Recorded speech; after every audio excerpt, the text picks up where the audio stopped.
날씨가 많이 춥죠. 정말로 추운 것 같아요.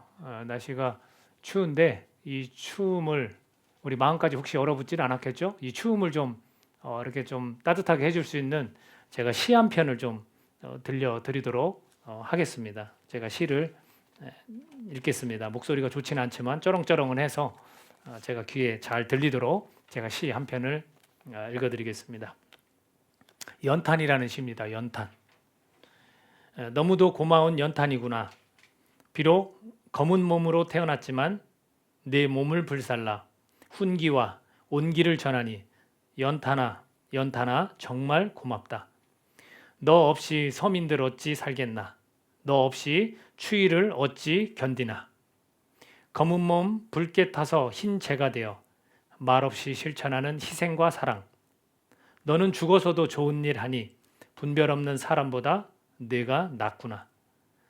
빙판길엔 내가 정말 좋고요. 밭에도 내가 필요하단다.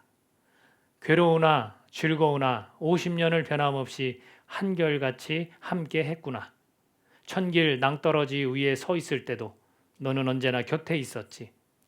너로 인해 이젠 앞에 광야 보이고 드넓은 호수 곁에 있으니 연탄아 연탄아 정말 고맙다. 여러분 연탄이란 시가 사실은 꽤 있어요. 꽤 있는데 안도현이라는 시인의 연탄을 많이 들어보셨을 건데 저는 그런 시인의 시보다 이분은 50년 동안 연탄 배달을 한 분이세요. 제가 TV를 보다가 그분의 그 삶에 대해서는 자세히는 안 봤는데 이 시가 나오는 걸 보고 제가 감동을 받았어요. 근데 그래서 검색을 했어요.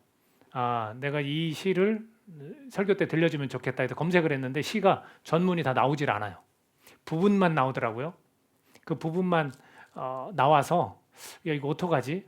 부분만 읽어드릴까? 하다가 제가 용기를 내서 이 분의 연락처를 알게 됐어요. 그래서 전화를 드렸습니다. 근데 되게 민망하잖아요. 저는 믿는 사람이고 이것을 시를 알려달라고 전체를 좀 알고 싶다고 말하기가 조금 민망한데 저를 먼저 밝혔죠. 세종에 있는 김연호 목사라고 합니다. 그랬더니 이분이 뭐라고 하시냐면 목사님이세요? 저는 서울에 어느 교회에 다니고 있는 집사입니다. 이렇게 말씀하시더라고요. 그 뒤로 이제 대화가 어떻게 됐겠어요?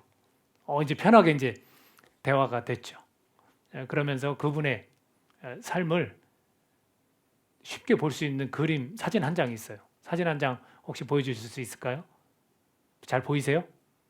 저 손에 굳은 살 저렇게 다 박힌 거 보세요. 연탄 무게가 3.6kg라는데 한 장에 50년을 저렇게 손이 저렇게 부르트도록 일을 하셨고 그분이 쓴 이 시를 통해서 저같이 부족한 자에게도 이 감동을 주시는 이분의 이 시가 오늘 우리를 좀 따뜻하게 해주지 않는가. 그래서 그분의 삶이 고스란히 묻어나는 그런 시로 느꼈습니다. 삶에서 묻어나는 향기로운 고백 같았습니다. 저분이 사실은 여러분 느끼셨는지 모르겠지만 저 시 속의 연탄은 예수님을 뜻한대요. 사람들은 모르죠. 근데 그 예수님의 희생과 헌신, 그 항상 50년 동안 힘든 일이 왜 없겠습니까? 자기 인생의 어떤 어려운 일들을 좀 고백하시더라고요. 그 가운데 항상 계셨던 분, 자기가 낭떠러지 위에도 놓여 있었대요.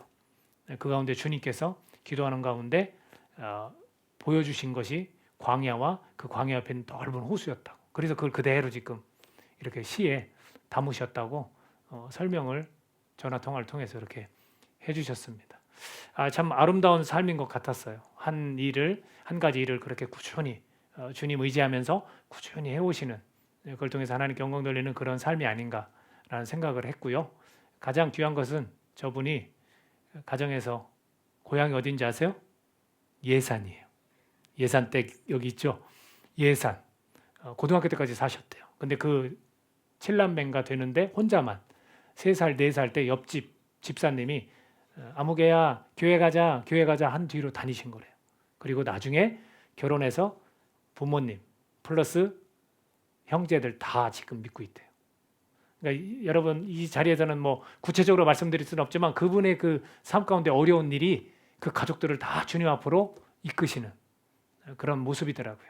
우리가 지난 시간에 일에 대해서 우리 하나님께서 달란트를 주셨을 때 그것을 가지고 얼마큼 남기느냐, 이게 삶의 사실은 자취와 같은 그런 부분이라고 했잖아요. 근데 이분은 그렇게 하나님이 주신 그 재능이 사실은 이 연탄이라는, 누가 보면 좀 뭐랄까 초라해 보이고, 그렇죠? 뭐 이렇게 대수롭지 않게 여길 수 있는 그런 일이지만 그 한 가지 일이 어려운 가운데, 또 몸이 아픈 사람들 가운데, 그 뭐랄까요, 빈민촌 가운데 이 연탄을 배달을 지금까지도 하시거든요. 그런 일을 통해서 그런 따뜻한 사랑을 전하는 그런 모습이 아닌가. 또 방송에 나올 수 없지만 그런 가족들을 다 구원하는 그런 놀라운 일까지도 예수님을 의지했을 때 생겨났다라는 걸 저는 확인할 수 있었습니다. 시 한 편을 감동받아서 연락을 했는데 귀한 간증에 또 그런 삶도 들을 수 있었어요. 오늘 우리 본문 가운데 예수님 앞에서 헌신한 한 여인이 나옵니다. 주님을 향한 아름다운 헌신의 이야기가 저희들이 읽은 이 본문이에요. 근데 놀랍게도 헌신만 있는 게 아니더라고요. 내용 가운데 이 문맥이 재미난 게 뭐냐면, 헌신이 있으면 그 다음엔 음모가 있어요. 또는 이걸 좀 달리 표현하면 순종이 있다면 불순종이 있고요. 뭐 그런 모습이에요. 하나님 뜻대로 하려고 하면 여기는 반항하고 대항하고 거절하고 거부하는 그런 모습도 있다라는 거예요. 자, 첫 번째로 자기 자신이 예수님께서 고백한 게 뭐냐면, 이틀이 지나면 유월절이라 인자가 십자가에 못 박히기 위하여 8일이라는 표현을 하거든요. 십자가에 대해 죽으시는 것도 하나님의 뜻이고 순종하는 거예요. 이거 헌신이에요. 누구를 위해서? 수많은 사람들을 위해서 헌신하는 거예요. 근데 그 다음에 어떤 내용이 있습니까? 대제사장과 백성들의 장로들이 이제 흉계를 꾸미면서 죽이려고 의논하는 거예요. 그리고 나서 또 누구의 이야기가 나옵니까? 한 옥합을 깨뜨리는 이 여인의 이야기가 나와요. 그래서 예수님 머리에 붓는 이야기가 나와요. 그 뒤로 또 누가 나옵니까? 제자인데 12제자 중에 한 제자가 예수님을 은30에 파는 이야기가 나옵니다. 보세요. 헌신의 이야기, 그 다음에 음모와 같은 또는 뭐 불순종과 같은 이야기, 또 헌신의 이야기, 또 불순종, 하나님을 거역하는 이 이야기들이 이렇게 쭉 나열되어 있단 말입니다. 이 마태복음의 특징 중에 하나가 뭐냐면 좀 대조적인 표현을 많이 해요. 예를 들면 제자들에 대한 이야기하면서 또 유대인들에 대한 막 거침없는 심판에 대한 이야기를 하고, 복에 대한 이야기를 하고, 화에 대한 이야기를 하고, 세상 나라에 대한 이야기를 하고, 하나님 나라에 대한 이야기를 하고, 이것을 막 대조해서 계속해서 주님은 말씀해주고 있다라는 거예요. 예를 들면 영생, 영벌 막 이렇게 대조적으로 표현을 하고 있습니다. 그뿐이 아니라 우리가 읽은 이 본문 바로 전에는 양과 염소 분명히 이렇게 갈릴 것이다, 이 이야기까지 들려주고 계시다라는 거죠. 이 본문이 양과 염소를 구분한다는 이야기에 이어지는 말씀, 그것이 아주 이렇게 자연스럽게 이어지는데 누가 양이고 누가 염소입니까? 지금 헌신과 이 음모, 이 불순종, 요 관계하고 똑같은 거예요. 양은 헌신하고 순종하는 거예요. 염소는 거역하고 대항하고 불순종하는 겁니다. 물론 거기에 대한 구체적인 내용은 양은 같은 형제들끼리 작은 자에게 나에게 한 것이다 라는 예수님이 표현했듯이, 여기서 이 작은 자는 흔하게 우리 주변에 있는 모든 사람을 얘기하는 게 아니라 믿는 그 형제들 중에 연약한 자, 작은 자를 우리가 돕고 마느냐 돕느냐, 요거에 따라서 예수님께 했느냐 안 했느냐, 이렇게 나오기는 하지만 이거와 이어지는 이 문맥 속에서는 또 불순종이냐 순종이냐로 또 양과 염소를 우리가 계속 이어서 우리가 느낄 수 있다라는 겁니다. 자, 우선 대제사장들, 이 장로들 불순종하는 이 모습들 3절에서 5절입니다. 우리 같이 한번 읽어볼까요? 그때에 대제사장들과 백성의 장로들이 가야바라는 대제사장의 관정에 모여 예수를 흉계로 잡아 죽이려고 의논하되 말하기를 밀란이 날까 하노니 명절에는 하지 말자 하더라. 여러분, 밀란이 날까라는 표현이 있습니다. 이들은 지금 무엇을 걱정하냐면 항상 주변에 사람들을 걱정하는 거예요. 사람들이 두렵고 사람들의 눈치를 보는, 다시 말해서 다른 구절에서 우리가 익히 들었지만 사람에게 옳게 보이려는 자들이다라는 겁니다.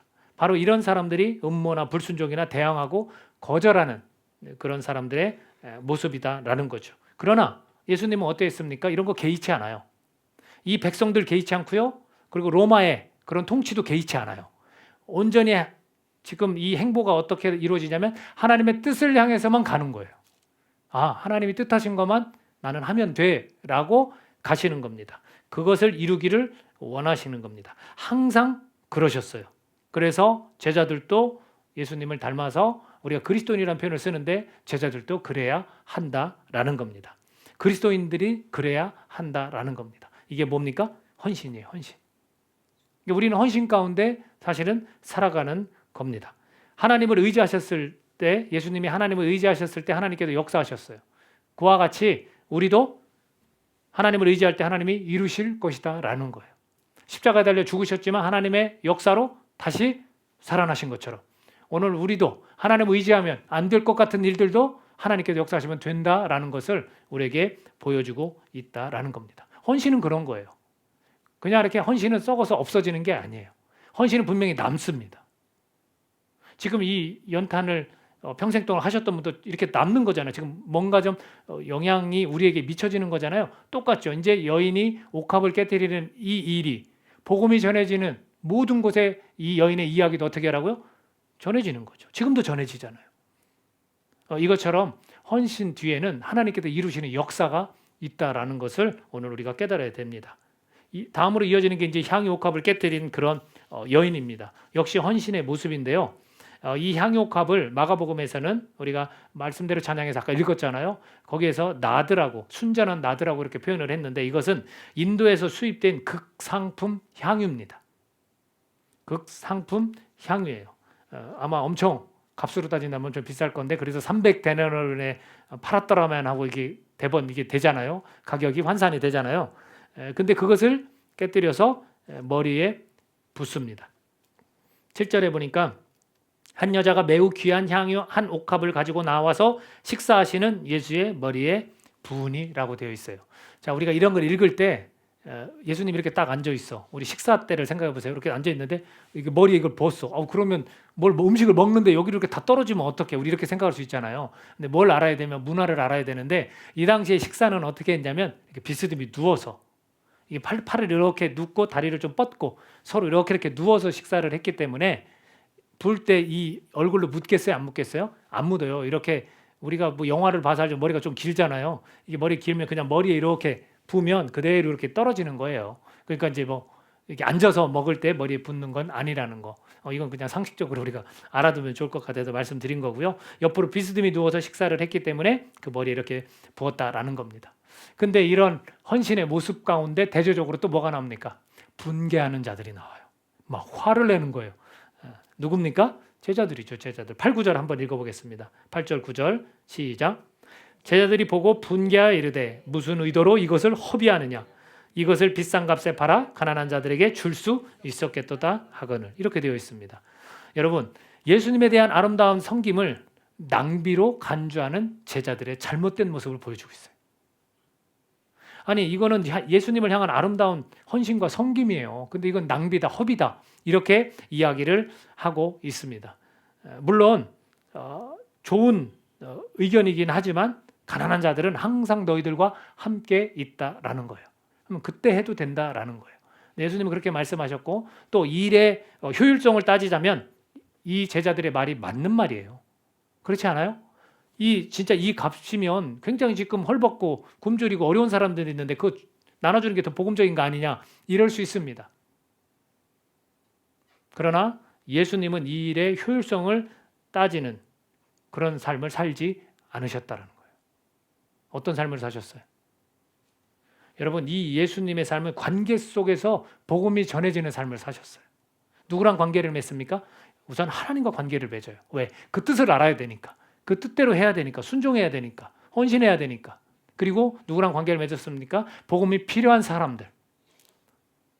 가난하고 소외되고 그런 사람들.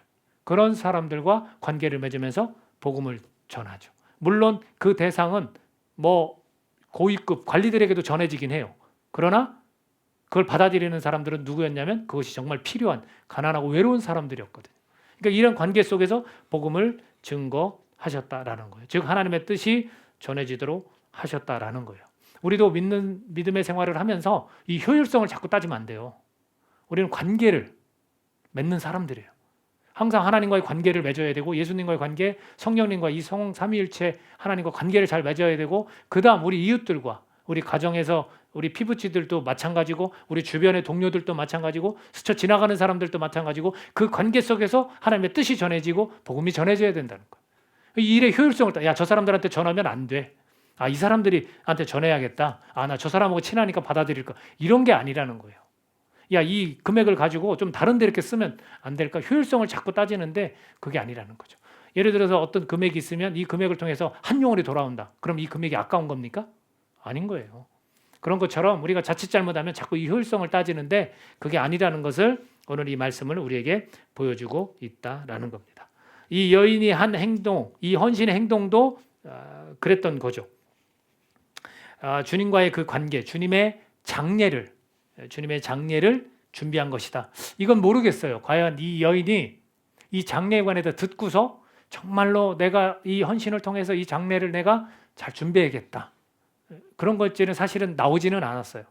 근데 예수님의 표현에 의해서 우리가 그걸 조금은 알 수 있어요. 지금 제자들은 수없이 많이 들었습니다.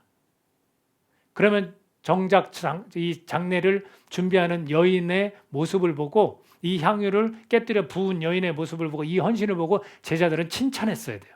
맞죠? 야, 너 대단하다. 너 어떻게 이걸 알았느냐? 예수님이 이 길을 가셔야 된다고 우리는 수없이 많이 들었어.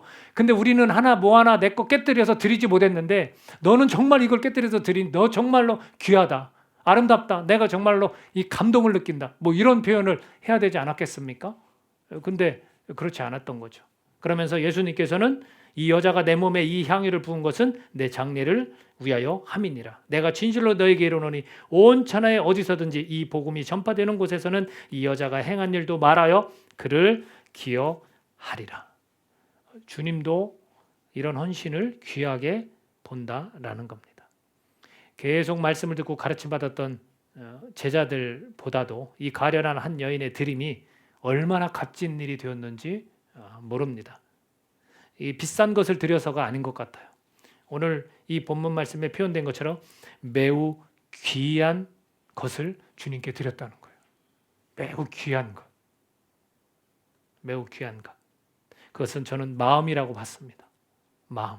주님을 생각하는 마음. 주님의 뜻을 추구하고자 하는 그런 마음에서 드린 거죠. 누구 보라고 드린 것도 아닌 겁니다.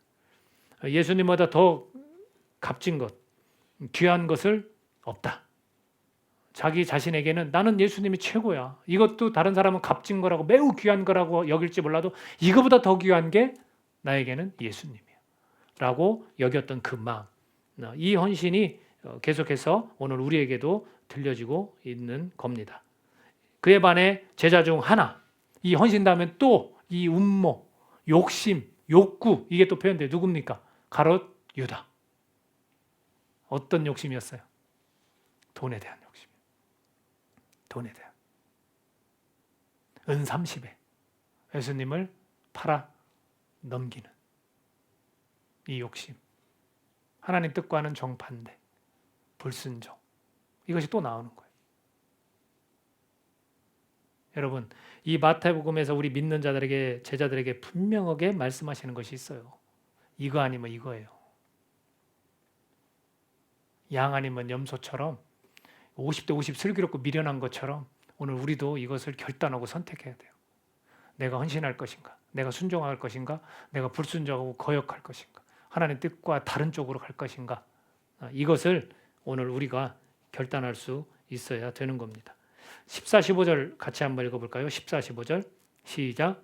그때 12 중에 하나인 가룟 유다라 하는 자가 대제사장들에게 가서 말하되 내가 예수를 너희에게 넘겨주리니 얼마나 주려느냐 하니 그들이 은 30을 달아 주거늘.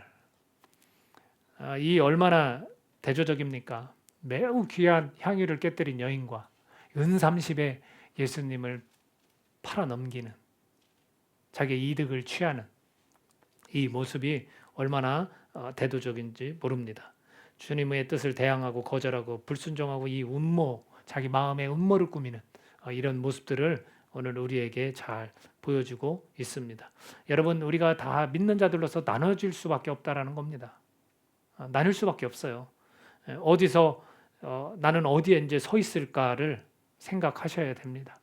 저와 여러분이 과연 지금 우리에게 도전하는 것이 헌신이라는 순종이라는 곳에 서 있을까? 아니면 불순종 대항하는 곳에 서 있을까라는 거죠. 여러분 가장 귀한 것이 뭐예요? 여러분에게. 저는 이것을 제 자신을 두고 나도 예수님께 가장 귀한 것을 드리고 싶은데 매우 값진 것이라 여겨지는 것을 드리고 싶은데 과연 나에게는 매우 값진 것이 무엇일까? 만약에 나의 물질이라면 당연히 내가 드리죠. 근데 저는 물질이 많지는 않지만 좀 드리려고 노력은 합니다. 근데 내 자신을 비춰봤을 때 가장 귀한 것이 이 몸뚱아리더라고요.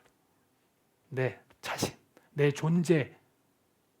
내 존재가 가장 귀해요. 왜? 내가 저를 가장 귀하게 여기거든요. 그럼 이걸 드리면 되겠다. 나를 드리면 되겠다. 나를 드리는 헌신을 하면 되겠다. 저에게 사실은 이 50년 동안 연탄 배달을 했던 집사님도 도전이 됐어요. 저는. 그 손을 보고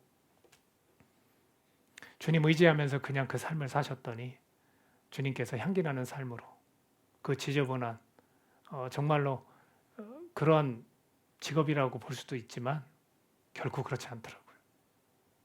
저도 힘들고 어려운 가운데 고민 가운데 놓여 있을 때 그분의 그 드려진 삶이 저도 이 말씀과 함께 내 자신을 내가 잘 드려야겠다라는 결단을 하게 되었습니다. 그래서 몸이 힘들고 아프다고 너무 이렇게 게으름 피거나 나태해지거나 그러지 않고 그냥 드리면 좋겠다. 나도 그냥 드려야겠다. 그런 결심을 조금이나마 더 하게 되었습니다. 여러분 무엇이 가장 여러분에게 값진 것이고 여러분 무엇을 드리고 싶습니까? 좋은 것 중에 어디 구덩이에 있는 하나를 탁 떼서 주님 받으십시오. 하지 말고요. 예수님도 자기 전 존재를 드린 것처럼 이 여인도 가장 값진 것을 무엇과도 비교할 수 없는 가장 값진 예수님께 드린 것처럼 오늘 우리도 예수님이 나에게 있어서 가장 귀한 분이고 가장 값진 분이라면 우리가 지니고 있는 무엇인가를 깨뜨려서 하나님 앞에 드렸으면 좋겠습니다. 내 마음의 자존심, 또 내 마음의 의심, 불순종 이런 것들을 내가 값진 것으로 혹시 여긴다면 그걸 깨뜨려서 드리는 거죠. 더 이상은 그렇게 거역하지 않겠습니다. 더 이상은 내가 대항하지 않겠습니다. 내가 그냥 순종함으로 드리겠습니다. 이러면 되는 거죠. 오늘 은혜와 영광교회가 한번 찾아봤으면 좋겠어요. 교회적으로 드릴 수 있는 것들이 같이 한번 한 몸이니까 이 집이잖아요. 우리는 머리 대신 주님 따라 찾아보고 여러분 각자도 한번 찾아봤으면 좋겠어요. 내가 무엇을 깨뜨려 주님께 드릴 수 있을까? 저를 지켜봐 주십시오. 저도 여기에서 허튼 소리 하는 자는 아니지 않습니까? 여기에서 제가 제 몸을 드리기로 했다고 결단을 했다고 말씀드리는데 여러분도 저를 지켜봐 주십시오. 그냥 이것을 몸살이고 이것을 쉼을 통해서 충전하고 이런 생각들이 사실은 저도 앞섰던 것 같아요. 근데 그거보다 그냥 드리면 좋겠다. 내가 드릴 수 있는 거 드려야겠다. 그렇게 결심을 했으니까 여러분도 저를 지켜봐 주시고 또 여러분들도 오늘 이것을 놓고 기도하면서 내가 귀한 것 예수님께 드리고 싶은데 뭘 드려야 됩니까? 여러분 스스로가 한번 그렇게 기도해 보시기를 부탁드리겠습니다.